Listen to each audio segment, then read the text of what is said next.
ဂုဏ်သိက္ခာကိုတန်ဖိုးထားပါ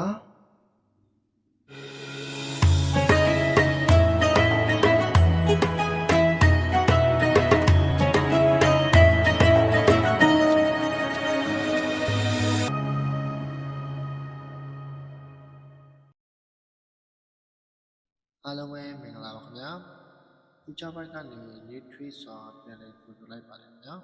ဒီတစ်ခါကျွန်တော်တို့တင်ဆက်ပေးမယ့်အကြောင်းအရာတွေကတော့ကျွန်တော်တို့တွေဟာကျွန်တော်တို့ရဲ့ဂုဏ်သိက္ခာကိုတန်ဖိုးထားရပါမယ်ခင်ဗျာဘယ်သူမှမမြင်တဲ့အချိန်မှာတော့မှန်တာကိုပဲလုပ်ပါဒါကိုဂုဏ်သိက္ခာလို့ခေါ်ပါတယ်ဂုဏ်သိက္ခာဆိုတာလူအများရှိမှပြသရမယ့်တည်ဥဆောင်မှုတစ်ခုမဟုတ်ပါဘူးဝေဖန်မှုတွေဘယ်လိုပဲရှိရှိအစုံတစ်ယောက်ကကြည်နေသည်ဖြစ်စေမကြည်နေသည်ဖြစ်စေ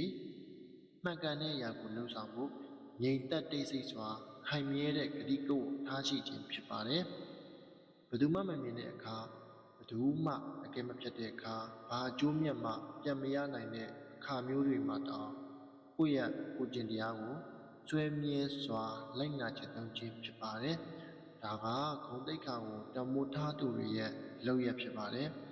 ဂုဏ်သိက္ခာဆိုတာကိုယ်ကျိုးစည်းပွားတတ်မှန်ကန်တဲ့အပြောဆိုမှန်ကန်တဲ့လုပ်ရက်ကိုဦးစားပေးနိုင်သောဇရိတခွန်အားဖြစ်ပါတယ်ခင်ဗျာဟုတ်ကဲ့အားလုံးကိုကျေးဇူးတင်ပါတယ်ခင်ဗျာ